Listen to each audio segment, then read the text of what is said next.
Hello and welcome to Infamous, the audio podcast. This is Brandon, or Mutilus on Discord. This is Parker, go by One Who Parks on Discord. Yeah, this is Aaron. I go by Treffenwood on Discord. And welcome back to another riveting episode of Infamous. Quick announcements. Battle reports are flooding back to the YouTube channel, so if you're at all interested in seeing Judgment or Marvel Crisis Protocol or Blood Bowl battle reports, please go to our YouTube channel. It is Infamous Podcast Network on YouTube. There should be a battle report every day at 5 p.m. posted to the channel for the foreseeable future. Probably months down the road before we run out of content. So go check it out. As always, links in the show notes. Also, I'm needing some more RAM, and so if anybody can email me some more RAM, I'd really appreciate it. I'm running out. News. Do we have any news, Parker? No news that I can see. No news. I mean, do you count the product releases as news? Like they put some product stuff up on their page, but we don't know what's in them. But oh, you mean like the Mojo Ball? Yeah, stuff? like Mojo Ball. They put up the yeah. Shang-Chi and Silver Sable stuff we already knew about. Yeah. Okay. So no news. All right. I guess we'll just move right into our main topic. Aaron, you wanted to talk about squad goals. Yeah, let's talk about squad goals. Let's talk about the squad goals. Can we talk about squad goals? I've been dying to talk about squad goals. Okay. Parker gets it. I'm with you. Aaron's in the dark over here. I'm in the dark. Mm-hmm. That's my life in a nutshell, though. Mm-hmm. Chicka chicka bow bow. Day bow bow.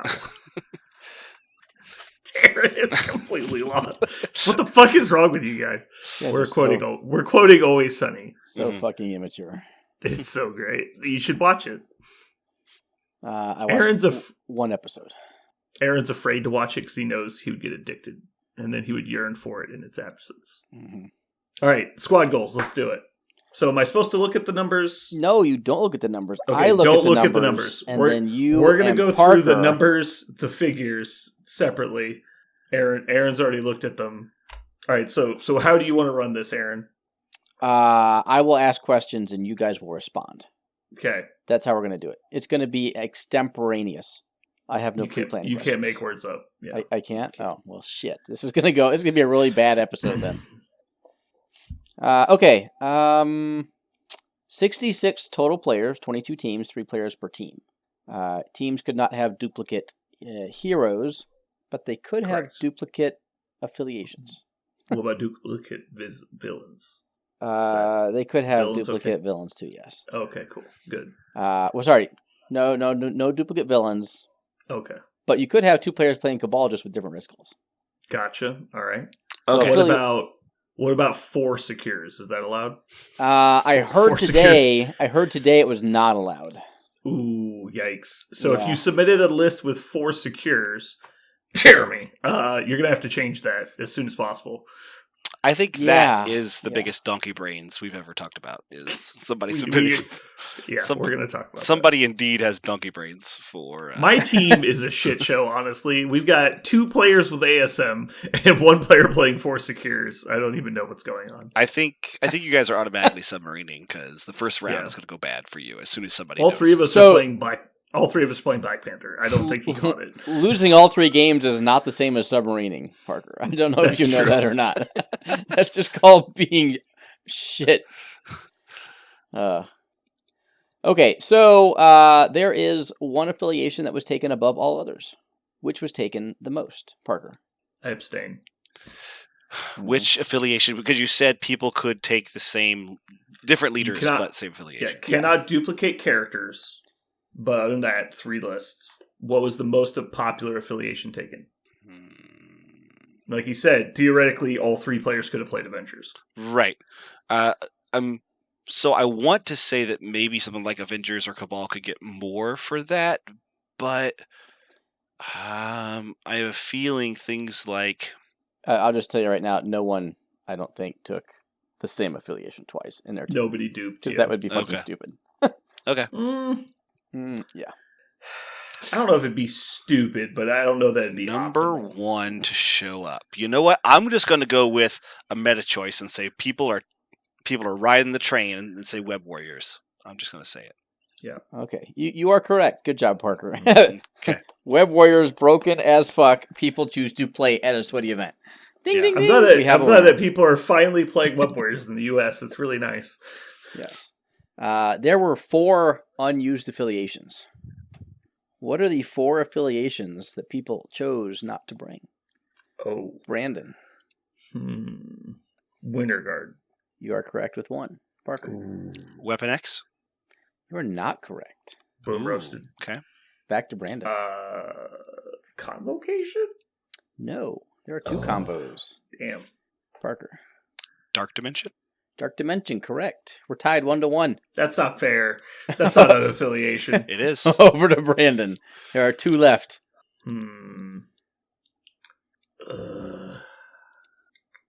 A-Force? Correct. Parker. That surprises Get me. wrecked, Parker. Wow. That makes So me want to play A-Force all the time. The last unused affiliation. Can you name it? Oh, wait, you're not playing Sentinels.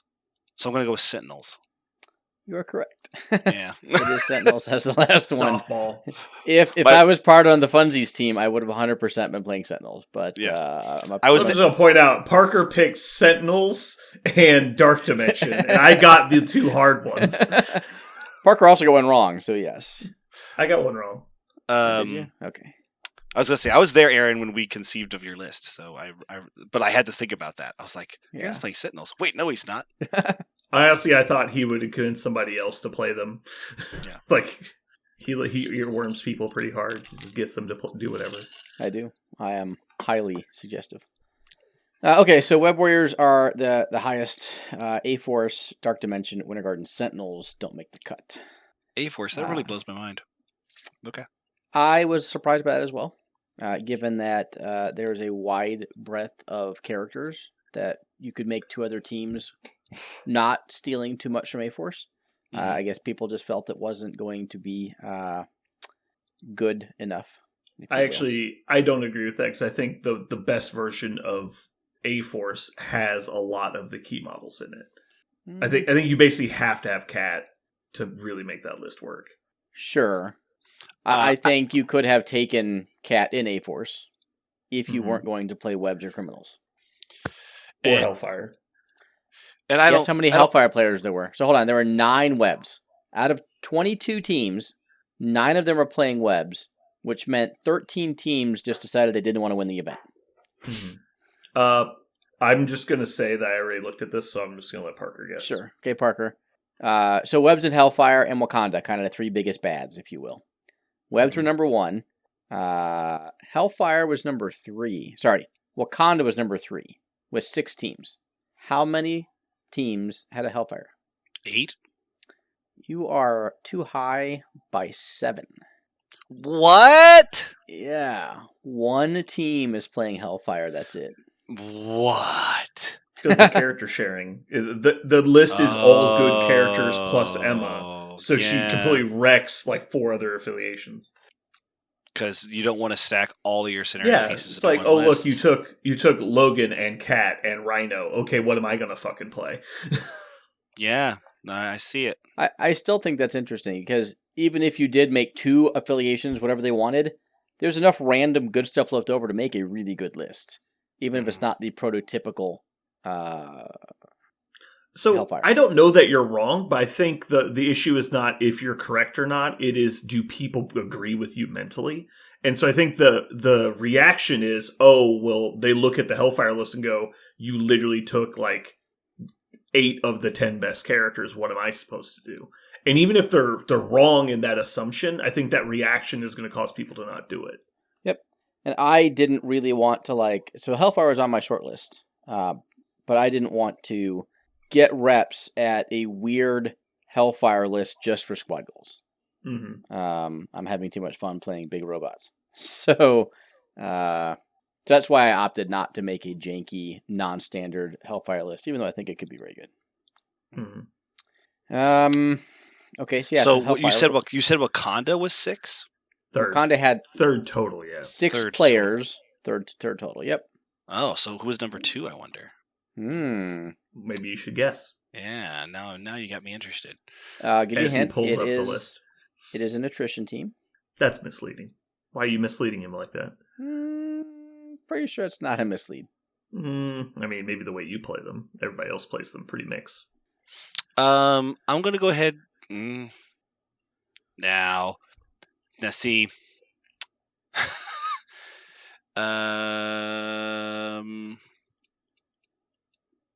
I always want to do the dark horse because I love the dark horse, but I'm gonna go with the dark horse this time. I went with the Web Warriors because that made sense. I'm gonna go with X-Men because people are wanting to play the new characters. You are incorrect. Okay. Not even close, baby. Okay. You're close. It was a not that close. It was a strong choice for timelines. Oh, people wanted to play. Oh, Brotherhood? No, Brotherhood. Brotherhood's 5th on the list. Oh, I was like, that was a strong choice for timelines. Tied for third, actually. I was like, that's a strong choice for timelines. A lot of people love Brotherhood. What else did you see a lot of in timelines? Defenders? No. Let me see. I saw a lot of Web Warriors. I saw a lot of Brotherhood. Saw a lot of X-Force. Yep. X-Force. X-Force comes in number 2 with 8 people choosing them. Okay. I'm not bunch of losers. I don't know about that. X-Force scared the shit out of me anytime I play against them, right? All they need is X-Force. That was the joke. Ha ha ha. Got it. Got him. Yeah. Then yes, bunch of losers. Quick, I'll change my list. It'll mess with the numbers. Criminals only being taken 3 times is a little interesting to me. I do think that's interesting because obviously, like, there's the key models like Cat, Bullseye, Rhino are pretty heavily used throughout the game in a lot of factions, and you can make some concessions to make the list fit together. But the fact that nobody seemed to worry about playing webs, but everyone seemed to avoid Hellfire and Criminals is an interesting litmus test for the community, I think. So either those people thought that webs had the fewest conflicts of the big 3, or they just thought they were the strongest of the 3. I don't know which. Yeah, fair enough. Now, if we look at the actual teams that are going there, of the 22 teams, I'm going to say about 6 have a chance of winning it all. Whoa. Aaron's just lighting fires over here. I'll call like I see it. There's a lot of people that are coming who are just going to come to play in a big team tournament and have a good time. Team events are fun. Not that, the other 16 teams are bad, but I could probably pick out, teams that I think would actually be able to go 5-0. So that comment is driven by I think people, for the most part, are also going to play what they just want to play. Mm-hmm. Right? So if you're not a super try-hard team, you could just be like, well, we're just going to go and we're going to play what we're comfortable with, what we're familiar with. And so this affiliation breakdown doesn't necessarily represent what is quote-unquote best in the meta, but could also represent I just like playing Thor's affiliation, Asgard, right? I don't think Asgard's the best, but I enjoy it. I have fun. I'm experienced with it. I'm going to play Asgard. Mm-hmm. Just to pick one of the affiliations, like Weapon X. Someone's playing Weapon X. Do I think that they're remotely in the consideration for one of the top 3 teams you should be playing? Absolutely not. But I'm not going to throw shade on the person playing Weapon X at all, just because they want to play Weapon X. That's great. So anyway, that was just a big caveat to say that, just like any tournament does not represent necessarily the community consensus on what's actually good, right? Especially in a restricted format like this. Yeah. It's definitely a snippet, right? There is some influence into that. But some people are going to try to win, some people are just going to play fun. When it comes to numbers like this, the interesting part is always seeing why, or trying to decide why we think people made this decision. And so it's not that webs are, 1/4 of the meta or whatever. It's more like, why did people think they should bring webs to this format? I was going to say, well, I know one of the reasons that contributes to A-Force lack of showing up, and I don't think it's actually the models. I think it's the webs. I think there are some affiliations that feel really, really good into A-Force, and spread out scenario teams are the ones that can just completely walk over them. I say can because if they get the wrong scenario set up, it's harder for them for sure. But Webs has completely dismantled me playing A-Force because I didn't have a chance with the number of scenario things. I needed to spread out, and that's not what they do. I need to be mobile, and that's not what they do. So unless you purposely build your A-Force to be as mobile as A-Force can be, but again, still, you should be probably just doing something else if you're trying to be really mobile, right? So I think that's one of the things that drives people away from things like A-Force. I know it is for me right now. I'm not playing it because I go, if I bring this to a tournament, there's a chance I lose 3 games because I play 3 scenario teams and I don't get to do it. Aaron, do you have any more teasers for us? I don't Do you want think to get so. into like characters taken or anything? So, because people are bad at providing content creators with data, only 38 of the 66 lists have the correct MCT codes in them. So that's kind of useless. Okay. I will say I have largely avoided the list, which right now I think is Thanos in Red Skull. Right? Oh, really? Yeah. You think that's like the list? It is. It is the list. Like you could argue Web Warriors are just bad in affiliation, but it's whatever. The boogie list, if there is one, is Thanos Red Skull. And I have completely avoided playing it. I have no desire to play into it. But there will be a significant number of Thanoses at the event, and that's going to be a little demoralizing personally. That's interesting. So is this why everybody was not okay with our Jean Grey take, and why Jean Grey is getting more traction is because Thanos is on the rise? I don't know. I agree. I would say no, because like the way they're using Thanos in that is not really to use him as a board controller. Like he also has that tool, but it sounds like they're really using him for murder. Like I'm looking at the breakdown right now. There's 4 Cabal players, and according to the encoding, there's 6 Thanoses, which probably means there'll be more than that. If you But refresh, there are 9 Thanoses. Oh, really? Did they update that many already? It is the sixth most taken. Just look on the right side. You'll see. I see what you mean.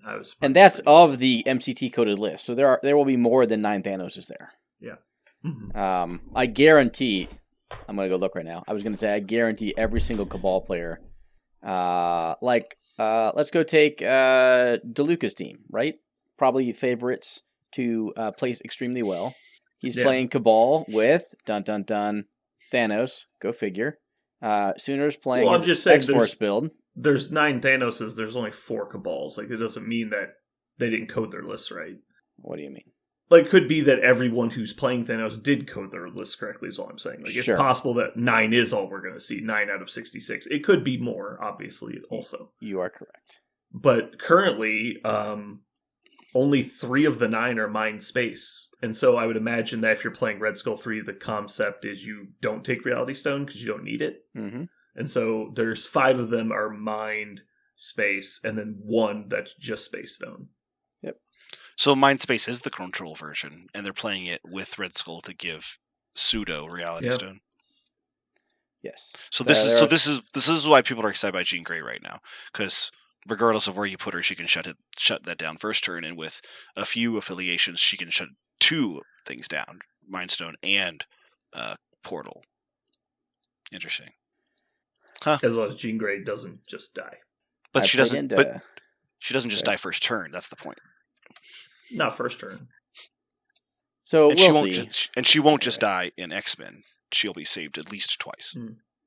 So I played into X-Men with Jean Grey in my TTS League game last week, or 2 days ago, with Sentinels. Jean Grey was the first model to leave the table. Yeah. That makes sense. I mean, you have a bunch of range 4 blasts and tow cables, so your goal is to get rid of her. Well, range 3. Yeah. I've got to tow. They're only range 3. Mm-hmm. Yeah, they're only range 4. I have to tow someone in to kill them, and she can say no to that. Mm-hmm. But you just moved close to her, and she couldn't do enough damage to him. Yeah. Yes, I killed her, and then she whatever. I don't need a bat rep. Anyway, yes. Yeah. Oh, I'm not. I still think anyone who takes her is donkey brain, because I still think Emma does the same thing. So you lose one thing that Thanos did that turn. You only get 1 instead of 2, but then you have Emma instead of Jean Grey, which I think is just a better call. Or you have Cable and he's just shooting Thanos, which is probably better. I don't know if it's better, but it feels better. So Thanos with reality. Good. The Thanos with the Reality Stone, without Reality Stone, rather, is a lot easier to kill. What's the third model to be threatening? Because if you kill Thanos, usually it's Zemo. Okay, but he's made of paper. I feel like an attrition list like X-Force, for example, with pretty good range options, would fare well against that, even if they just decide to trade blows, right? Thanos is not Cosmic Ghost Rider, so I'm not super versed in what people are playing right now, but the lists I've seen previously, it's basically just race cars. It's just every glass cannon you can afford to take plus Thanos. So, like, if you get into a punching match and you can out-punch them, you're fine. But the problem is the list hits harder than you. So it's more about, can you, like, stay away from him at the right time? Tell me about it, Aaron. You're down on it, but I know nothing about it. Could you inform me? What makes you feel like it's the best in format? I wish I could tell you more. I don't. Again, I've never played against it. It was, I think, last TTS Finals was Cabal versus Cabal. I haven't watched any bet reps of it. Interesting. I wish I could tell you more. I guess I'll encounter it in round 3 of some tournament I go to and lose to it. Ditto. We're just gonna throw Quentin into Thanos every time. Yeah, I don't have to worry about that shit. He likes Thanos. It's like his favorite thing to play against. Yep. Well, if he didn't, he should be team captain next time. I sense facetiousness here. I sense it. I guess Sorry, I'm just staring at it going, yeah, that's good, right? It sounds good, sure, but Thanos has always been good with a good leader. There are lots of 4-point leaders that make Thanos good. There's a 3-point leader that makes Thanos good too. I think any list that is going to be built around and optimize Thanos is going to be the list. Mm-hmm. Whether it's Kill Conda, right? Yeah. For whatever reason, people latched on to, I don't know that this list has a nickname, right? Thanos with Red Skull. And then that's been some level of degenerate list people play, and they just play that at super low points because it doesn't take up any resources in your list to put Thanos in. And all of a sudden, if you end up playing on 15, you're like, well, I've got a plan for that. Or maybe you're even putting a 15 in your list because it's a really good fucking plan. Mm-hmm. But like I said, it could have been with Wakanda. It could have been Thanos in pick your affiliation. He is so good at those low points where he's able to, in this version with Mind Space, double displace and provide dice for killing people and kill himself, etc., etc. Mm-hmm. It's not the Red Skull. There's obvious synergies there with Red Skull using Thanos' power and porting Thanos up. But it's not Red Skull that's breaking this, right? It's just Thanos existing. Yeah. Okay. It's a cool idea. I had something very similar actually come to my mind. What I'm going to play next time I get to play is a similar concept. Just like, if I'm going to play 15 points, I'll play these 3 models, and I think it's really good. It wasn't that, but yeah, makes sense. How many teams? So I guess there's 4 kind of local teams. There's you guys, there's us, there's Muse, and then there's the Outlanders. Oh yeah. How many times, in what I'm assuming will be 5 games, do you think you'll play against one of the local teams? Mm. And why will it be round 1? If Adepticon is any evidence, I assume that our team will play against at least 2 teams that we play on a regular basis. Okay. Checks. Yeah. Adepticon wasn't crazy. It was really just like the first 2 rounds was nuts because it was like a 60-something player tournament. And Adepticon? Yeah, how big was it? It was big. What was that? I can't remember. No, you're right. It was right at 60. 90? It was no, I think it was right at less than 60. It was like 62 or something. It was like 54 was for the timelines, but the actual contest of champions was huge. I think it was like close to 90. Yeah, it was last year. This year was shorter, but let me look at it real quick. Yeah. But anyway, it was like the first 2 rounds Parker played like our local Ryan, and then I can't remember who else. How big was it? It was 94. Yeah. And so, like, out of 100 people, like, I think Parker played 4 people that he plays on a weekly basis. 4? I mean, he played you. Me. He played Ryan. I guess he did. One of his opponents was not a local, but it was just somebody we knew. Trying to remember. Yeah, I played. Mark, how many people did you play that you knew at Adepticon? Like locals? Ryan, Yeah, like Aaron, people that you play on a regular basis. Ryan, Aaron, Quentin, right? Did I play Quentin? Quentin. Yeah, you guys played. That's what I was thinking. Mm-hmm. So yeah, like just in the Contest of Champions, you played Didn't I play 3 Quentin? locals. Did I play Quentin? Shit. How terrible is it? I can't remember if I played Quentin. I mean, it's been a few months. Yeah. And again, you play him sometimes, so. Yeah. Maybe we were like hanging out so much. Yeah, because it was the 4 of you, and Aaron played Vince. So yes, I played. Yes, I played yeah. Quentin, and then I played Aaron after that for the 3rd place. Yeah. So I played Quentin. So you played 3 locals in Contest of Champions. Mm-hmm. Well, you kind of had to because most of us made top 8. Right. No, like, and so that's what I was getting to is that of like half of your games were against locals, but 2 of those games were in the final 2 rounds, and so there's nothing they can do about that. Yeah. But like it started weird because like your first round was against Quentin, Ryan. Your second round was against a guy that I had formerly teamed with at Adepticon, and Matt. And then I was like, oh, why do you keep playing everyone I know? Like, play some other people. And you're like, I can't do it. And then the middle rounds were normal. And it was just like, it was bookended by playing people that are like basically locals. Mm-hmm. No, I think Ryan was the only one who really got the bad shake at Adepticon because he couldn't even leave MCP and not find locals. Everywhere he went, he played locals. But that happens when you have oh man, we have a really active community that likes to travel together and have fun together. Well, that's, you're going to also see people, play people. I'm kind of curious. I'm wondering how many people we're going to get to Warfare this year, because last year I want to say we had 8 or something silly. It was a lot of people. What do you mean? Because, it feels like we're getting more and more people to travel to these events. Oh, Warfare is just the local one. Like, it's in St. Louis. It's not very far. So it's like only 3.5 hour drive. So I'm just curious, like, we're going to get like 12 people this year to go to Warfare. 3.5 hour drive and free lodging. Can't be beat. Yeah, it's pretty hard. Anyway, so what was your original question? Why did we get on this tangent? How many people we were going to play? How many people do you think you're going to play yourself? I haven't even looked at the registration. I guess I should. So yeah, you said the 4 local teams. Which team are you most looking forward to playing? As I haven't even looked at them. I know. I'm going to answer it too. I'm going to go solely based on team name. Okay. Ooh, there's a lot of good team names. That's honestly one of my favorite things about team events is the team names. Oh, there's so many good ones. I want to play Excelsior. Honestly? Okay. So I met, I think it was Graham, 2 Adepticons ago. I don't think we've ever played a game. It was either Graham or Ron, and I can't remember who it was. But I would really like to play. I think they're up in Wisconsin. Not sure. But, yeah, that's the team I want to play. Just so I get some games. What was the name? Excelsior. Okay.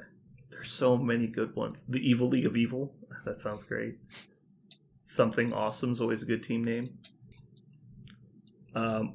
Crip It and Rip It. And then I saw it was DeLuca's team. I was like, dang it. You can play against Doomed Prophecy is a good one. Dice Daddies. This fucking total loser. Blood of Heroes. What fucking team name is that? Just giant losers. Is Muse still down a person? Did they get it figured out? Don't know. Hopefully they don't have to bail. That would suck.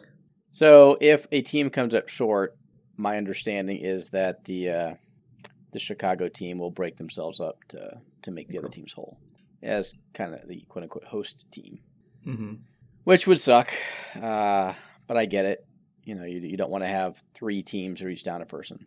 Yeah, no, that's obviously not great. Cool. Any other questions for the upcoming squad goals from either of you? I have a question for you because did you keep Ant-Man in your final list? Fuck yeah, I did. Okay, good. Just want to make sure you didn't find a way to replace him because I can't remember how close you were just doing so. How many times do you plan on playing him? Is he in like your core, or is he like if I have to play 18 points, then he windmill slams? I was just curious if you had a plan. I've barely practiced this list, so I don't have a core. I lied. I do have a core. It's Star-Lord, Nebula, and Groot. That's my core. And I am happy to play any number of models alongside them. And which one they are will depend on the scenario and the opponent's team, of course. But if I have people that can pick up points and can afford to have someone whose pure goal is offense, then yes, I will windmill slam Ant-Man into that list every time. Cool. You can also hold blues fairly well, pretty darn well actually, but True. you can rotate really well too. Yes. No, he is there specifically to hunt webs and rotate and do everything you want other than hold an objective. Yeah. Okay, I figured out who I want to play. Okay. I want to play Juicy Al's Paint Pals. Okay. They have my favorite combination of affiliations of this assorted group. They've got Convocation, Guardians, and X-Force. They know what they're about. All right, so 22 teams. I get that the coding is off. How many teams? 38 teams are coded? 38 lists are coded, yes. Yeah, 38 lists are coded. Bullseye, Hulk, and Beta Ray Bill and Zemo are the most popular. Hulk? Did you say? Mm-hmm. Hulk, yeah. Bruce Banner. Huh. Surprises me a little. Followed by Lizard, Thanos, Toad, Rhino, Nebula. But I mean, I would imagine that this is just heavily skewed because like Black Cat not being anywhere near the top is crazy. Here we go. She's got 6 in 38 lists. That's crazy to me. And so the issue being that, like, who knows how many of those teams, just like the person Black Cat hasn't put in their list yet, because there's a maximum of 22. Like Quentin does not have the correct coded list, but he's playing Black Cat, for instance. Yes, he's playing Black Cat, so that means that both of his team members, even if they coded correctly, can't have Black Cat. So Jeremy, same thing. Yeah, exactly. No, I imagine that's the case. Is Web Warrior players have smooth brains, so they can't they can't put in their list fucking right. We have proof of one of those. Fucking Jeremy. There's 4 secures, right? God damn it. God damn it. Yeah, there's at least 3 more Black Cats, and that's just in the first 9 teams. Mm-hmm. I would love to see. We might even sit around and tell people while we're there, hey, can we get everybody to update their list to be coded correctly? Because I would like to see the data. Or somebody could just go through and do it manually, but I don't have that time. 34 of the 38 lists have brace.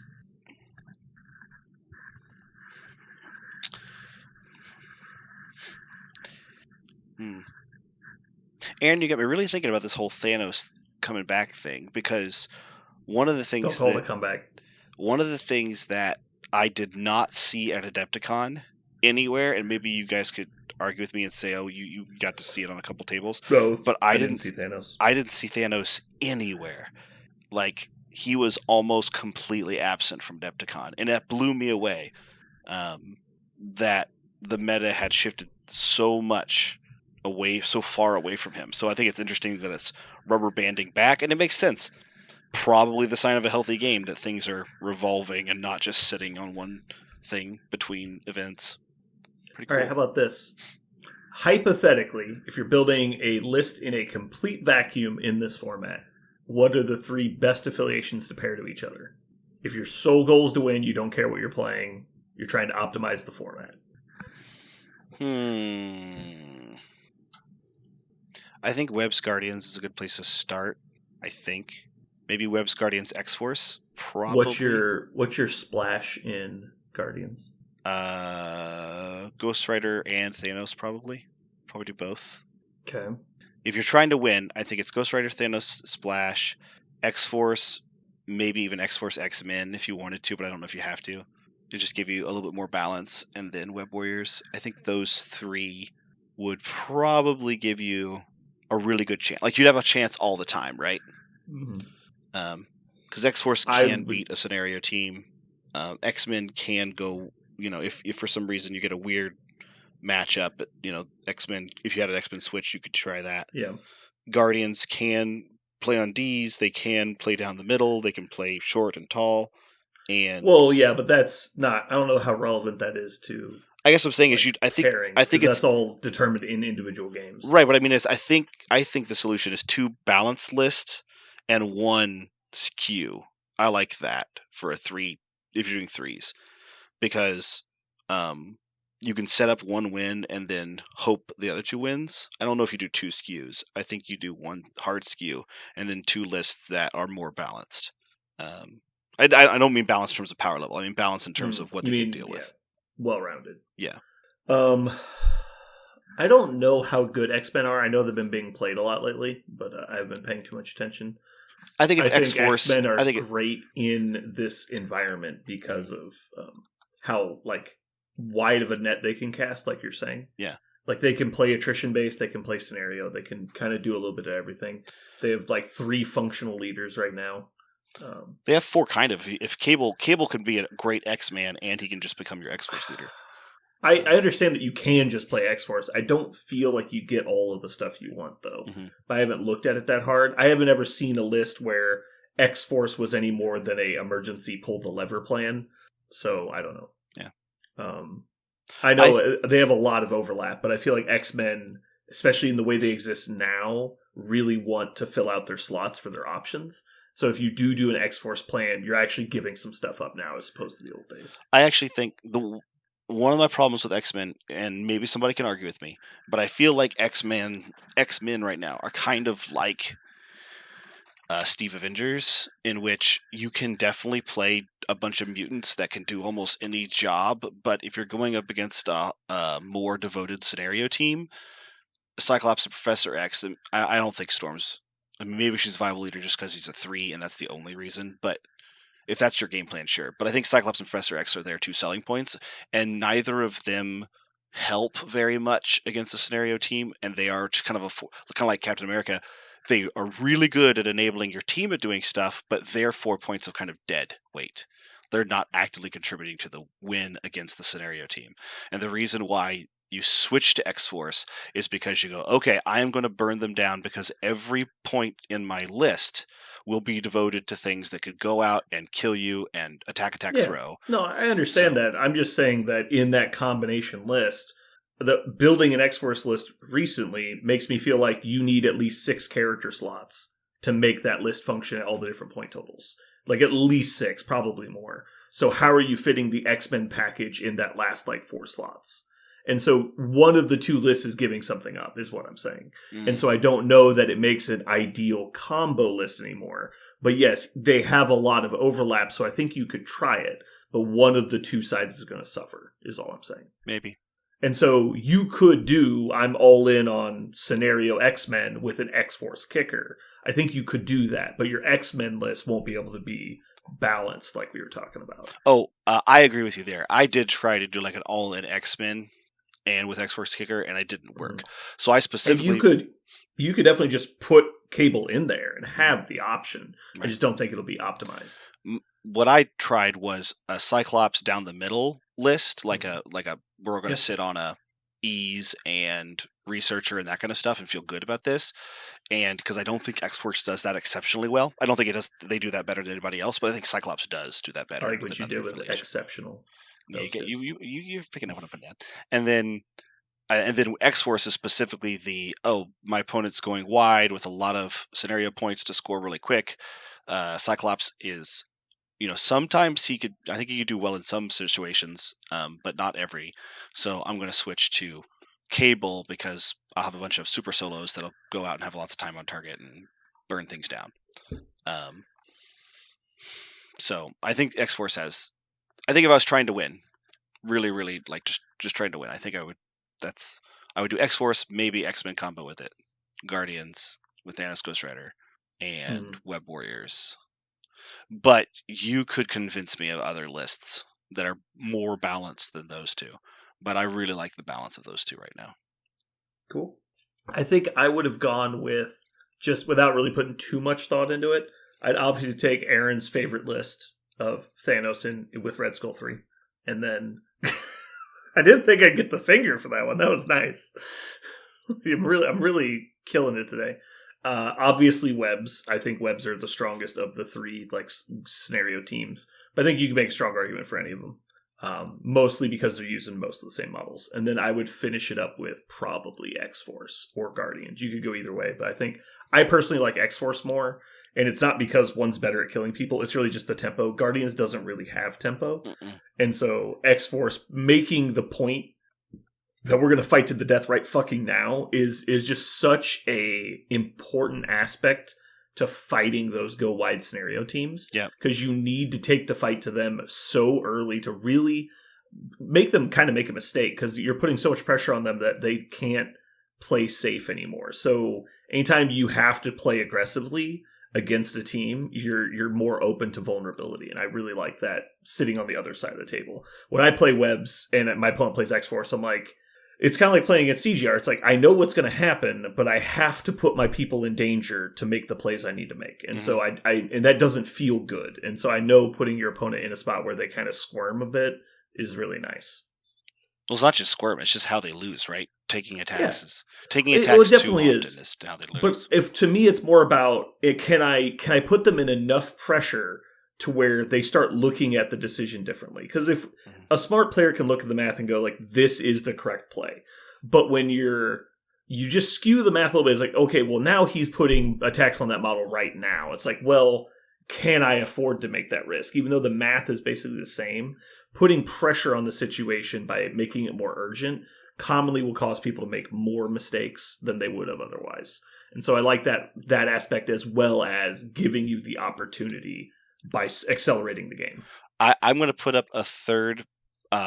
You said you would think you would go Guardians or X-Force and pick X-Force. Mm-hmm. I think that I would do Guardians or Spider Foes, because I think Spider Foes actually have... You need somebody who really knows how to pilot them. I think they're a high skill cap list. But I think Spider Foes is one of those lists that when you put it down, I don't know how many people know what they're in for if you know how to play. It's about to be a lot more, because they're going to be fucking everywhere next week. Yeah, probably. But I have a feeling that Spider Foes could have a game into anything. They're becoming more balanced all the time. But I don't think people...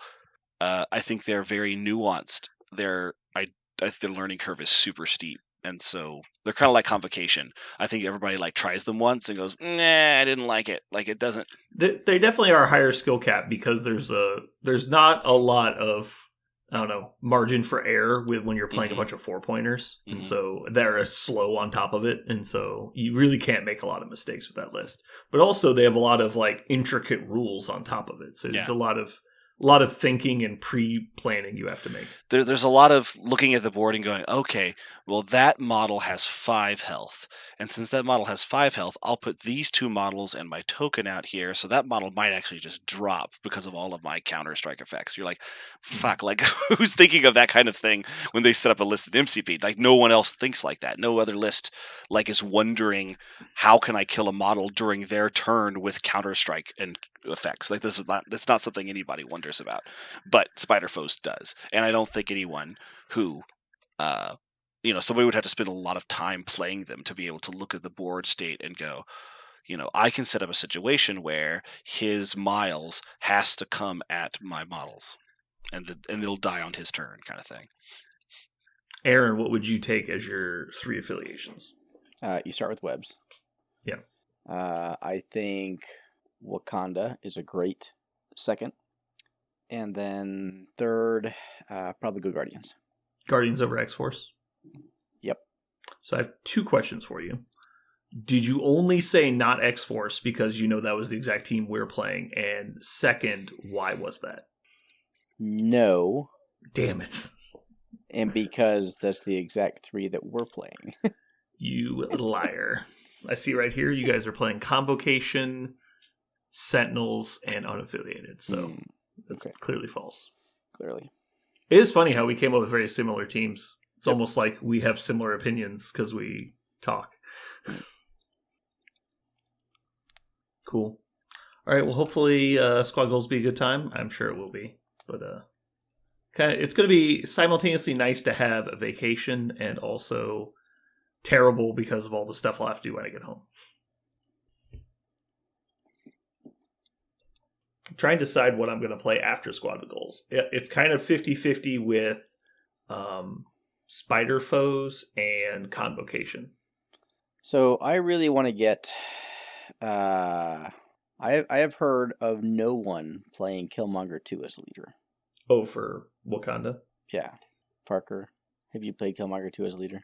Yeah, I did exclusively for all of the tournament prep for not this local tournament we just did, but the previous month. Yeah, The one I missed. and then I played it at the tournament. How was it? I think Killmonger 2. Now, everybody can argue with me. Everybody being not you guys. I don't think you'll argue with me, but I think Killmonger 2 is by far the best leader in Wakanda. Oh shit! I think he's by Wow. far. Oh So my when you god! say argue with you, I think you're entering the realm of just get screamed at. Oh my god! Oh, did I say leader? I meant leadership. He's the best leadership. I don't think he's the best model. He's not nearly the best. That's kind of what I thought you meant, and I have not changed my opinion. Oh, his leadership is incredibly strong. I think you mispronounced the word worst. I know. I'm just kidding. Okay, I was gonna say that no. So am I just misremembering what he does? Let me read it again. So it's mini Star-Lord. Yeah. So you get, but it's just add a die, right? It's just not reroll. It's not reroll. It's add a die. Okay, That's why it's mini Star-Lord. And if you don't spend it, you take a damage gain of power. I remember that. Okay, so this is what I thought it was. So I don't want you to tell me any of the models you played with them. Okay. Because I really want to kind of explore that space in my mind, and then I will absolutely compare notes after a game or two. Okay. But I guess how do you think that's better than M'Baku? So there's two reasons why. I'm going to try not to tell you about all the things I played with him, but the main reason why is Spirit Wakanda leaves one of your Wakandans on 0 power. And so this lets that Wakanda have 1 power at the end of their turn, because that Wakandan does not do an attack that turn. And so basically you take a damage for playing Spirit Wakanda instead of losing your power. So whatever Wakanda model that you don't want to lose tempo on the first turn by playing Spirit doesn't actually lose tempo, which is a big deal for 2 Wakandans, I think. So that's the first thing, is automatically Killmonger Usurper's leadership is just better for Spirit of Wakanda, and since it's the best card, one of the best cards in the game, one of the reasons to play Wakanda, that makes this leadership the best leadership. Reason number 1. A lot of people overlook that suffering 1 damage, getting 1 power, but it's huge for specifically Wakanda, because one of their characters will go to 0 on first turn, and 2 of their characters need to have 1 power at the end of first turn that want to play Spirit.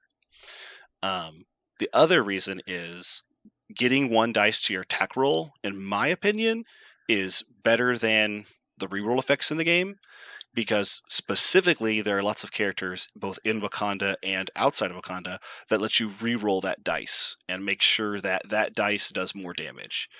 I played the tactics card reserve members in Steve on models, and people were constantly like, man, reserve members is really good, because I was always slapping it on models that let me re-roll that dice 3 times. And as it turns out, giving models that have re-rolls 6 base attack dice on their builders is fucking nuts. So there are some models in this game that are designed around only rolling 4 attack dice and re-rolling all, or 5 attack dice and re-rolling all, or 6 attack dice re-rolling 2. And as it turns out, if you give those models 7 attack dice and let them do that, it is dumb on builders specifically. So basically you're turning that 1 power, that 1 dice, you're not just giving it to a character saying roll 1 more dice, which is not good odds. You're saying roll 2 more dice on a lot of the characters in the game that you specifically target. Get it. People think a hammer is good. People think Thanos giving you 2 dice is good. All that sounds great, but all those things cost resources and put your models at risk. You just take this leader, and he gives you a similar buff. So all the models in the game that you know love have 1 more dice, just get huge amounts of mileage out of this. If you take this with 3 random Wakandans, it will feel bad. You'll be like, yeah, this doesn't really work. You're like, yeah, it doesn't. But if you take this with specifically some of the models in the game that let you reroll those dice and shouldn't have 6 die base attacks, and all of a sudden they do, it feels amazing. Okay, I look forward to exploring some of that. As one of my, I've got a bunch of stuff I want to explore. That's one of them, though. After Squaggles, I still want to play some Leapfrog, A Better Tomorrow, and The Professionals.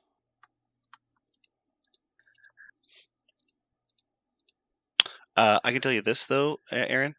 As much as I loved him, and I enjoyed like the concept of the Wakanda list, I'll be curious to know what you think about it overall, because I I came to some conclusions. I don't know if I've ever shared them even on this cast, but I was talking to Ryan about them specifically because he's a Wakanda player, and we were just talking about like how Wakanda works and how Wakanda feels, and I was sharing that I had an interesting experience with it. It was a totally different affiliation. I never really had another experience with like I had that with that one. So we can compare notes on a cast one day once you get to play it a little bit.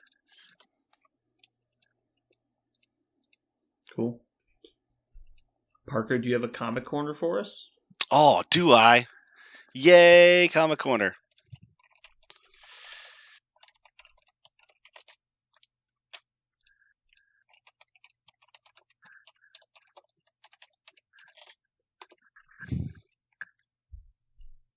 So I've had this Comic Corner in my back pocket for a while, ever since Adepticon, because one of my favorite characters of all time was announced into the game Adepticon, and that is Elsa Bloodstone. I love Elsa Bloodstone, and I know a lot of folks when they saw her and they heard people like me talking about how much they love her, they go, "How? Why do what is this really obscure character?" If you watch the Halloween special on Disney Plus, you may have been introduced to her, but why do people love her so much? Because we really didn't get to know her very well from that show. And you could go back to some of her original portrayals and some of the ways she started off. But I think one of the most compelling stories Marvel has ever written was written by Simon Spurrier, who has done a lot of stuff in the Marvel Star Wars stuff. He wrote a lot of Dr. Aphra, if you liked any of those. But in Marvel, he wrote this very interesting miniseries that took place during the Battle World segment of the timeline. So, long story short, Doctor Doom took a bunch of universes in the Marvel comics pantheon and kind of smushed them all together. And one of the things that happened is the Marvel Zombies, subgenre was kind of thrown onto Battle World, and it's basically this region of the planet Doom made that's overwhelmed by Marvel Comics characters as zombies. And it's watched over by these people on this giant wall that keep the zombies from overwhelming the rest of Battle World. And one of their sub-commanders is Elsa Bloodstone. And in this comic series called Marvel Zombies Battle World, which is if you want to find it in a graphic novel or search for it on your subscription, she has to go into the Marvel Zombies the dead world, the Deadlands, with all the zombies are, and rescue this girl, because for some reason they keep seeing this human girl, which is, you're not supposed to see like regular girls out there. And so she's determined to figure this out based on her own past, and you get to find a little bit more about Elsa and her relationship with her father, and how she feels about the way she was treated, and how she was brought up to be a monster hunter. And then of course you have just her personality just oozes all over it, and the story itself is very provocative, very fun. It's a really, if you like the Marvel Zombies comics ever, those are fine, and this is a cool take on that. But really, it just features Elsa Bloodstone in her full glory. How does she, deal with this terrible job she has, which is, constantly dealing with monsters all the time, and the constant trauma of this. And she's rescuing this little girl who's surrounded by all this trauma. She sees herself in her, and now she has to rescue her. But what is this little girl, and how is she alive in this place? Really cool story. I recommend it to anyone who just likes good stories. Battle World Marvel Zombies, featuring Elsa Bloodstone as the central character. Super cool. Cool. Did you like Werewolf by Night? Yeah, I liked it actually. Okay, I felt like they did not do my Elsa Bloodstone like they did like somebody's because, well, to be fair, they just used her as a placeholder. Yeah, honestly, they couldn't make her actually. Yeah, they just used her name. Really, is all they used, because her actual character is, one of the things about her is that she's just filthy. Like everything about her, like everything that comes out of her mouth is crass. She's a very crass persona, really loud, and so Marvel characters generally don't like it when she's around because language, and so putting her in Disney Plus in that really abrasive, crass personality I believe they re-released that special in color, which I found odd. Yeah. Like, that was like the whole point, though. Yeah. Yeah. Anyway. It was, that was 100%, I think it was 100% just like, we need to release something. Yeah. This costs nothing. Cool. All right, well, that's going to wrap it for us today. Hopefully you guys enjoyed. This has been Brandon. And Parker. And Aaron. And you've just listened to The Gang Gets Some Goals.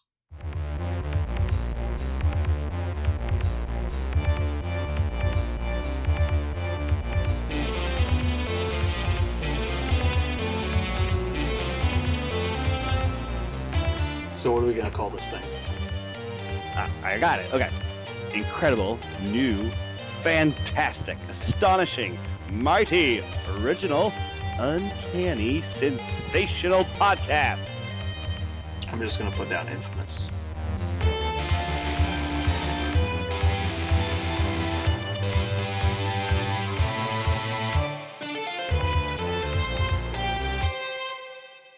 We did it. We so did it. We so did it. I just want to point out that I completely obliterated the Mojo world last week. Massive landslide. Yep. I did not think I was going to win anybody's hearts, but I didn't care. I spoke with mine. That's fair. That's what I mattered. don't even want to talk about Mojo World last week. I do. Made me so mad as I was driving listening to it. People keep putting in a fourth option. I don't know what that's about, but people keep adding a number 4 and voting for it. Yeah. So you guys are fucking crazy and stupid. Oh, I got 19 votes. That's pretty high. Let's not be too hasty. You guys sounds plural. There was only one That's person true. that had to have. Parker's things a over here certain saying way. Smoothie King and shit. That famous drive-through restaurant, Smoothie King. You did not say famous. You said drive-through, and specifically that was the rule. Uh-huh. The thing I didn't understand is everybody kept saying is like drive-through doesn't mean fast food. It's like, yeah, I know. That's why we said drive-through, not fast food. Because I know if we said fast food, we would argue about everything for like 20 minutes. Honestly, I think I won just solely based on Taco Bell. Like, Taco Bell basically was going to win regardless who got it. Like I said, I deserve to lose, but I wasn't picking anything else. Those are the drive-through restaurants I will go to. You like Taco Bell, though? Yeah, I've gone to Taco Bell. But Taco Bell is like my. I'm not in town, so I don't have anything like friendly to go to. So Taco Bell. You have anything is on the possible. green list? Yeah. So when I said I didn't want to talk about last week's Mojo World, did that mean let's rehash it? Because that wasn't my intent. Well, Aaron, you Aaron, can abstain all you want.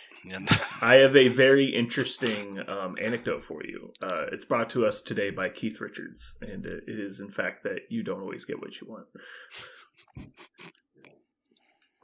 Aaron's not happy.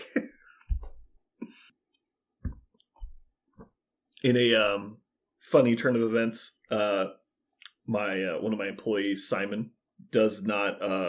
He's a younger fellow, and so he doesn't watch a lot of older 80s movies.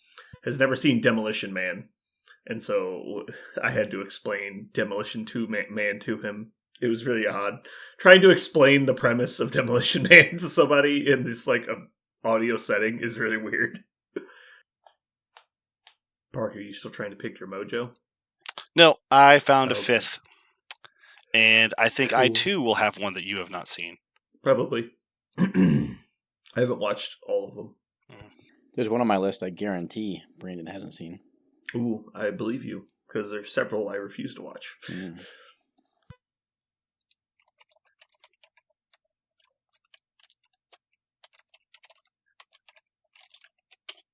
I've been fighting with a website for the last 2 days. It's been very annoying.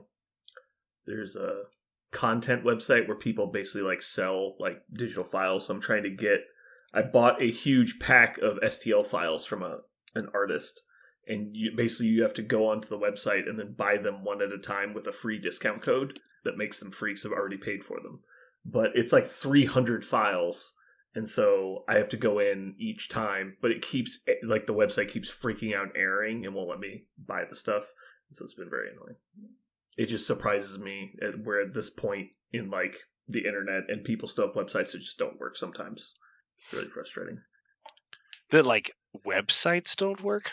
That like you could have a website that there's like thousands of users daily, and like just doesn't work sometimes, and we don't know why.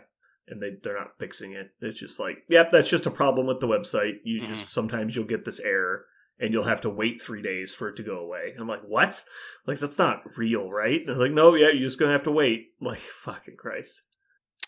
There's a lot of things about like law enforcement like that, right? Where they're just like we need to investigate some sort of crime. We're like, was it done on the internet? Well, fuck. Like because they have no knowledge of it, right? They don't have anybody who knows anything about it. They just kind of hope that it's not done on the internet, because if it has anything to do with the internet, they have so few people trained in how it works.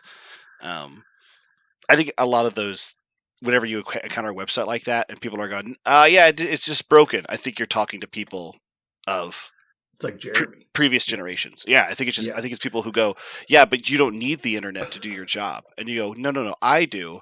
Or else this doesn't work. You put up the internet so that, you can provide a service. They go, yeah, but you don't need to. You could drive all the way to Indianapolis to get the thing like we used to. You're like, yeah, but that's not that's not the business you set up. But I think people still think that way, and so they don't see the internet as a priority. It's weird. I don't understand it, because as soon as you embrace it, then everything about your life becomes easier. I don't understand why anybody doesn't. But well, I mean, it's the people that haven't been like drugged through it yet, right? Yeah, I guess. Because like you said, the people that do just suffer through it briefly to learn enough to start doing things realize how useful it is. And then the people that don't, just flatly refuse, are the people that don't, because they've never experienced the plus side. And I get it. Nobody changes unless miserable, right? So they're not miserable that you can't get their thing. I guess if they were, then they would innovate. So I suppose that's it. Eventually, maybe there will be enough misery around it that people will have to make sure their stuff works. But I think at this point, you can't have a zero internet like experience. Sort of just never leaving your house. Yeah. Like everything nowadays is in some way integrated to the internet. Yeah, in some ways. But like websites are still one of those things that you can go a long time and not know how to use or what to do. Like a lot of people just operate everything through their phones. And yes, they might be using a browser, but we had a huge power outage a year or two ago, and it was just weird when you just like your area doesn't have power for like, I don't know, 3 days. Like everything within miles of you doesn't have power. It's like, well, now there is no internet. There is no electricity. Like there's barely phones because nobody has a landline anymore. So it's just like, well, what do you do? Like you can't go to the gas station because their power's out. You can't like run your car nonstop for 3 days because you don't have gas. Like it's like, what do you do now? You just kind of sit in your house in the dark, and you're just like, huh? Like I guess we just don't do anything for the next 3 days. We just sit around. Like it's so alien. Like I remember there were times as a kid like that, because you're a young kid, you don't have like resources to do anything, so you're just kind of sitting around waiting for like parents to come home. But like kids nowadays have those like internet toys and stuff. Like they've got computers, gaming consoles, and everything. Like, I remember a time when we didn't have any of that stuff. It was just like, what now? It's like, well, we sit around because we don't have cable, so we just kind of sit here like shit. I was telling my students that the worst teacher I ever had was, and they said, "Oh, was she really hard? Or was the class really difficult? Did you make you do a lot of stuff?" I goes, "No, it's the opposite. She didn't make us do anything. Like every day, she just has like read page 186 to 192, do problems 1 through 10, and that was all the instruction she ever gave us. That was written on the whiteboard in the corner of the whiteboard." And that's it. You sat down, you read the 6 pages, you did the 10 questions, and the bell rang. Like that was it. And they said, "Man, you must have just been on your phone all the time." I go, "What are you guys talking about? Nobody had phones." We did the assignment, and then we just stared, and maybe we talked, but she didn't give a shit what we did. So we just kind of did nothing for, half an hour. Nothing at all. And then there was nothing you do enough of that now, and you're never held accountable for it. Then you just stop doing the work. Well, I did it. I know that's probably not you, but that's a lot of the students. Yeah. Oh yeah, I'm sure a lot of people just checked out. I mean, I never learned a thing. Like I can't remember anything she taught me other than what not to do as an educator. Yeah. I remember the first time I was in a class with somebody who read the textbook ahead of time. And they were like, well, I've already read this. And it's like all the teachers having you do is read it in class. And they're like, no, I've already read it, though. I was like, well, just sit there then. Yeah. It's like, oh, God. Yeah. I've never once used a textbook. You mean in your classes or like as a student? As a teacher. Yeah. I think as a student, maybe, yeah. I mean, I had to in class, like the one I just described, right? Like that was it was a textbook. But as a teacher, I've never used it. In teacher education, we learned a ton about like where they come from, both culturally and how almost all of them are in America anyway, are written for exactly Texas and Californians because they're the biggest buyers, right? And so the only testing and culture research, market research they do is in Texas and California. And so that's why why does everyone in America learn about the Alamo? Like, why the shit would that matter? It's because so many textbooks are bought in Texas that they put that stuff in there so they can market them. Why do we learn about the 49ers and the gold rush? Like, what a weird small footnote in American history compared to some of the other stuff that we could be learning about, right? Well, it's because the populations in California and Texas like to see that as part of their history. They have voting power, yeah. Yeah. So, when I learned about that kind of stuff in Lexile scores, like the average freshman biology textbook is written at a grade level that like a 20-year-old could struggle with. They're not written for children at all. They're written terribly, and so, like, as soon as I learned all this stuff, I was like, why would anybody ever use a textbook to teach children?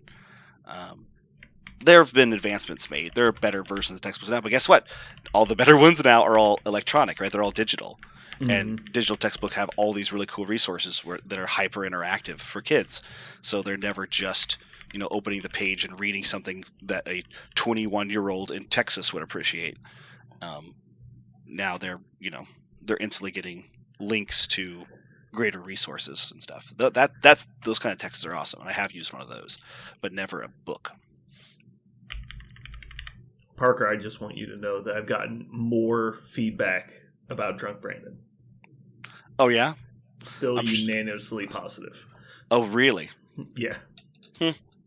One person said we need an indicator for the White Russians involved. You know what? That doesn't surprise me at all. People love a train wreck, right? Like, wow.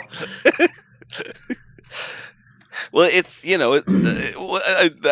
I'm being facetious. What I mean is like people appreciate things going off the rails a little bit, right? And you were definitely off the rails a little bit. So they appreciate Just a little bit. I could see the tracks. Yeah.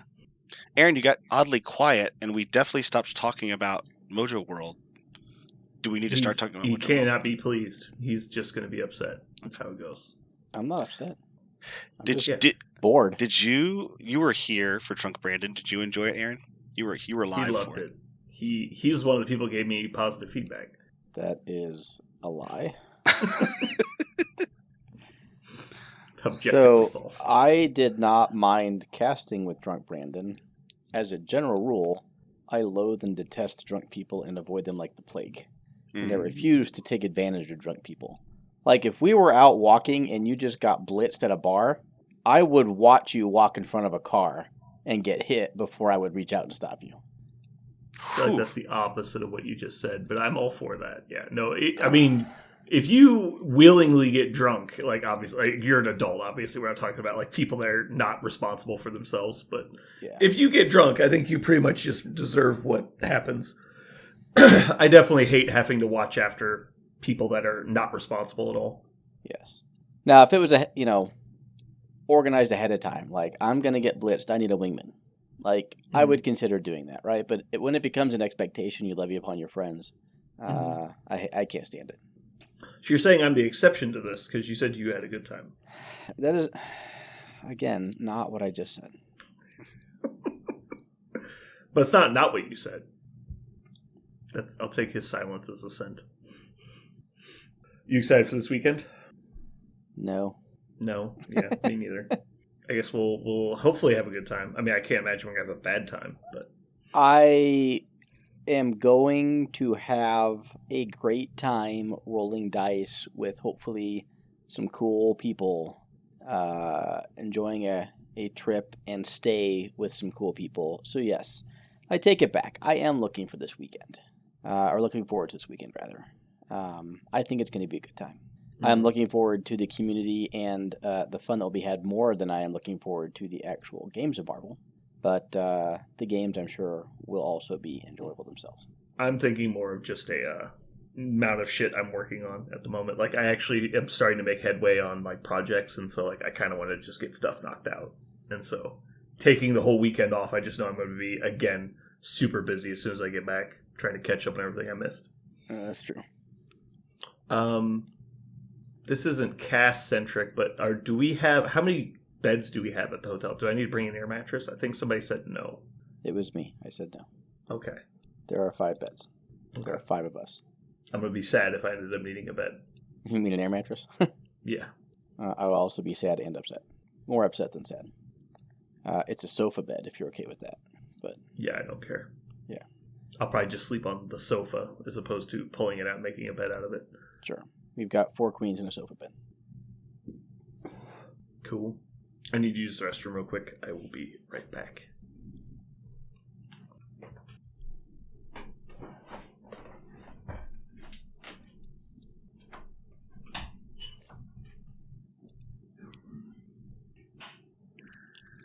Aaron, I want you to know I really appreciated your advice about travel games for my family. Mm-hmm. Did you take this trip or take those games? We haven't taken the trip yet, but I wanted to. It was stuff for, I think I just explained, it was for Mother's Day, because my wife loves tabletop games as a family, and Zularedo has been our first like big hit. We play Zularedo probably. The girls play it probably once a week, and Sarah and I play it with them probably twice a month or so. Like, we play it a bunch, and we have a really good time.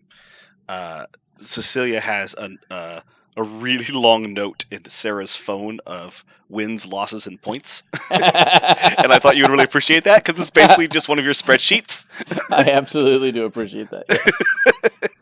I think it's perfect that she is. You would like Cecilia a lot. She is our sort. Wait until she starts organizing it by which animals she chose to take. Right. And I'm sure that was going to happen eventually. She has noticed trends and things. It's really fun. But and she's memorized all the rules, and it's great. So your suggestions, we went to Tabletop, the Game and Hobby, and we found them both. And I was like, all right, guys, what do you think of these? And they took a look at them, and they were like, because, as you know, they're some fairly classic games. Even Zularedo doesn't look like a super awesome game on the cover. It wasn't marketed like that. And so the games you suggested, one of them was about beans, and the other one was about it just looked like some Dutch characters, and they could not give shits. Like, there was nothing exciting about the covers, right? And I was trying to explain to them. I was like, my friend Aaron, the one who gave us Zularedo, he said these are really good games. They go, yeah, we do like Zularedo, but this game has pandas on the box. And you're like, all right, so we'll get the ones with pandas on the box. So they did not go with your suggestions. I let them choose because it was Mother's Day, and I want them to have some, authority over what they're getting their mom. But so they ended up not going with those 2 games. One of the games they chose, they really, really like, and we're keeping it. But the panda one specifically, is terrible. Just, not only is it probably not a fun game if we could play it, but it's unplayable. I've never bought a game before, and I guess I just haven't bought enough tabletop games to know this. I never bought a game before that you literally can't follow the directions. Like, the directions are not for the game. I think I need to look at all the game pieces and make up all my own rules and just make up, because the directions don't work at all. Like, it is one of the weirdest things I've ever seen. I've never seen a game that I read the directions. I was like, that's not what this game is. Like, this doesn't make any sense. So, well, next time you'll know. Don't disregard my suggestions. Yeah, and that's exactly what I said. As soon as they were like, it doesn't work, and I was like, should have gone with what Aaron said, and they were like, they didn't want to hear that. That's the dad answer. Does. Yeah.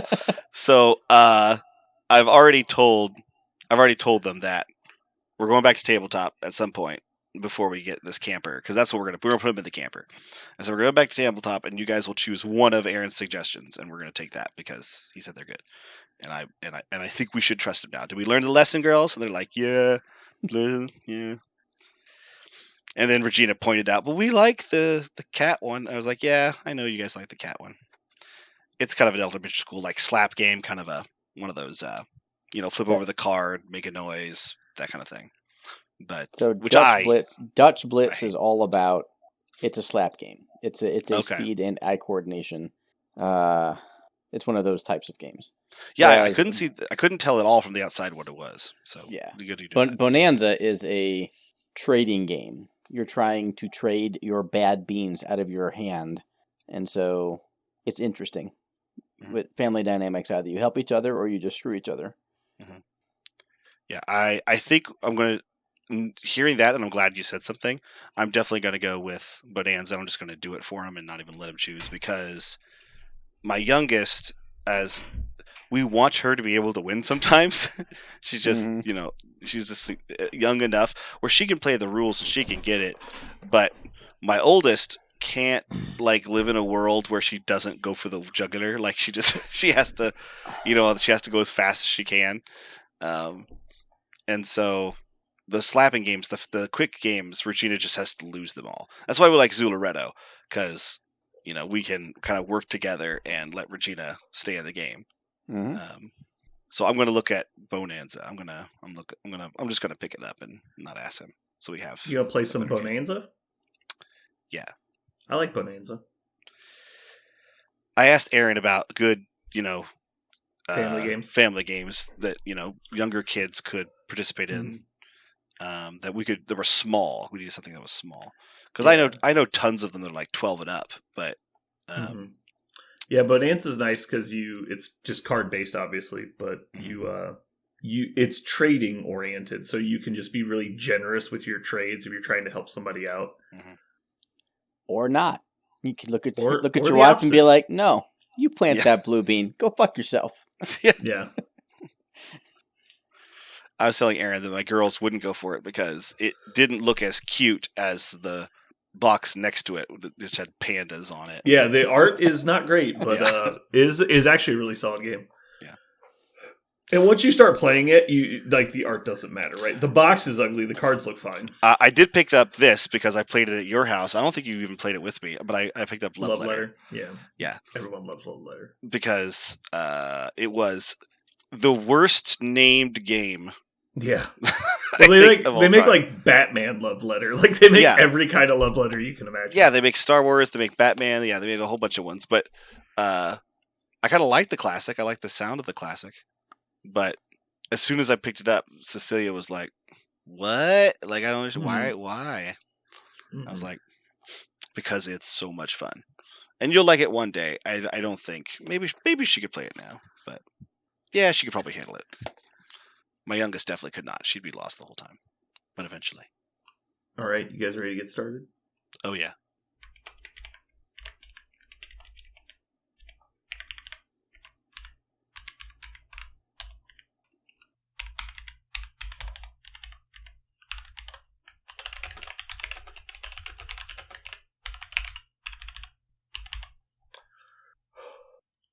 Have we figured out who's writing with who yet? You're with Jeremy. Shit. Just me and Jeremy? Mm-hmm. Ooh, boy. So it's you, Quentin, and Ryan? That can all change. Doesn't have to stay the same. Nice. No, that's fine. I mean, Kenny can ride with us. Hells to the yeah. I plan on very much enjoying my smoke-free car, personally. Fuck you, Ryan. He quit smoking 2 weeks ago, yet still smells like cigarettes. I don't understand. That's so weird. Does anybody want to explain what's going on? I think I know. Oh boy! All right, you guys ready for this? We're gonna do some Mojos. Oh yeah.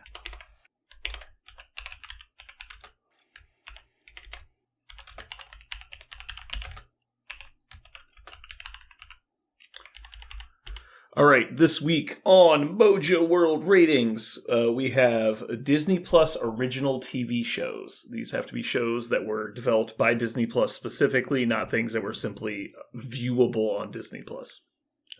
As an example, you could not choose the original X-Men cartoon because it is not a Disney Plus original. So starting this week, we've got Aaron. Aaron, have you picked your first choice? I have indeed picked my first choice. Nice. It will be Andor. Strong. I was holding my breath that entire time. I was like,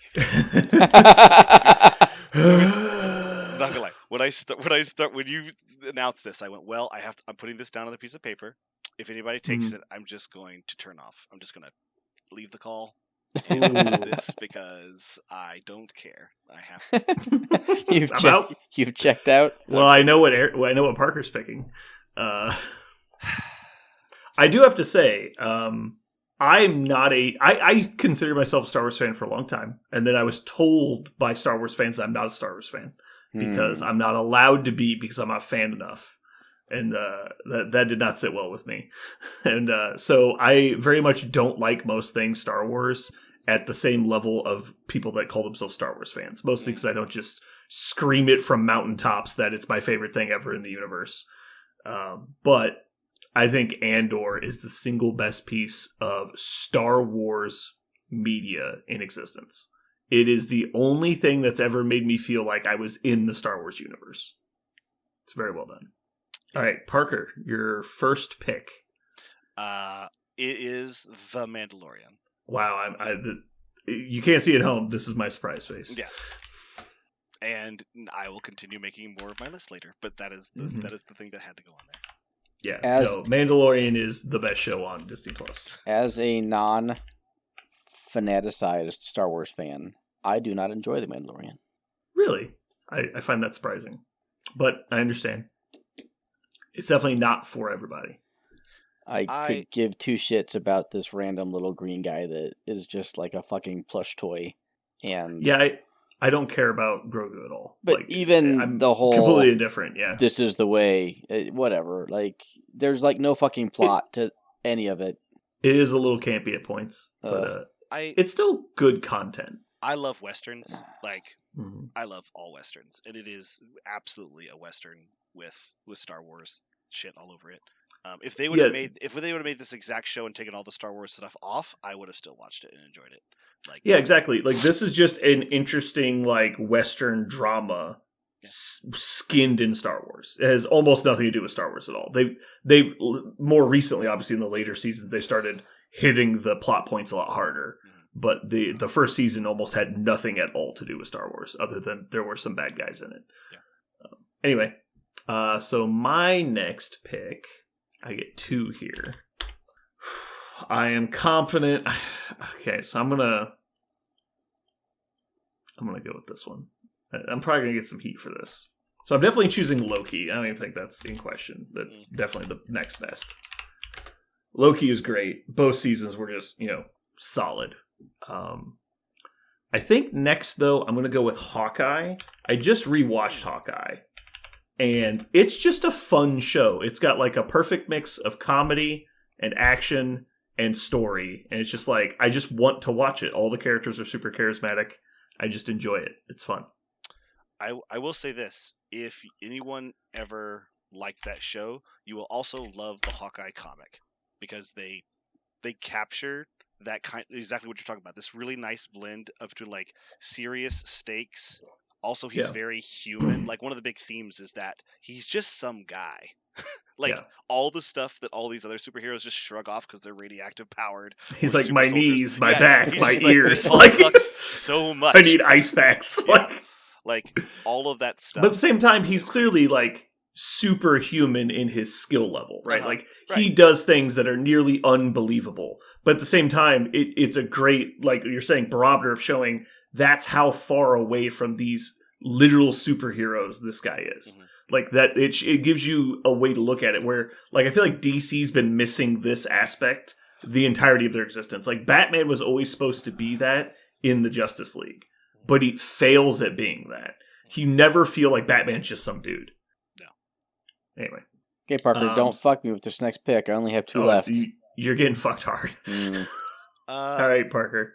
I just do 1, right? Yep. Yeah, you got 1. So I don't think I can fuck you with this. I'm going to go with Star Wars Visions.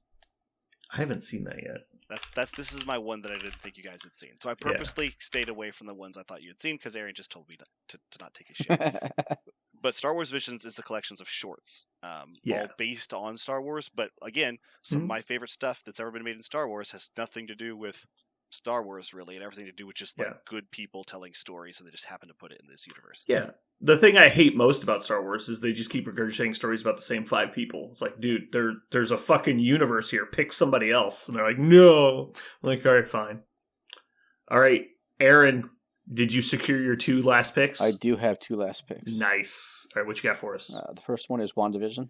Nice. WandaVision. I actually rate WandaVision above Loki. I thought WandaVision was fucking amazing. Just how it built on each episode. And I don't know, like, we were generally like enthralled watching as it came out. Like, what the fuck's going on? Like, I don't know. It was gripping TV, and it's been a long time since I've watched anything close to gripping TV. Yeah. I want to say that I think WandaVision first watch is probably slightly more gripping than Loki. But I think WandaVision, a lot of the show is based around the mystique and intrigue of what you don't know is happening. Mm-hmm. And as soon as you finally, like, you pierce the veil and you know what's on the other side, I feel like the rewatchability of WandaVision is much, much lower than Loki. And that's the only reason I put it above it. But they're both very good. Okay, I can get behind that. And last on my list is going to be She-Hulk. I realize that would be controversial because some people fucking hate it, but I loved the fourth wall piercing of the entire thing. I think they nailed that. I didn't get the hate either. Like, I really didn't understand. I mean, I get that there was, like, CGI issues because their studio was massively overworked and they just couldn't keep up with the animation schedule. And so there's a lot of, like, poor animation segments. And people lose their minds. You're like, well, Disney has infinite money. It's like, well, there's not infinite graphic designers. Like, you can only post so many job openings and have them be empty before you run out of stuff. Like, this is actually something that happened in anime recently. One of the largest, like, most famous anime studios. There are people working 16-hour days for 9 months, and they're just like, we can't do this anymore. Like, we need a break. But the episodes come out on Friday, so it's like they just start phoning everything in, and you're like, oh no, what are we gonna do? Like, this is so much worse than what we were getting. Like, I can show you clips. It's like the side by side is insane different. Mm-hmm. And so I think people just need to calm down and realize that the content we're getting nowadays is just non-sustainable most of the time. But yeah, as far as like the hate of the show, I just didn't get it. I really liked She-Hulk. Okay. I don't know what fucking universe we're in where you and I agree so much, but okay. Yeah. Over to you, Parker. I have 2, but I'm going to go with the one you know what? I'm just going to go with the Marvel one that I really enjoyed. What If? I like the What If series. That was on my list.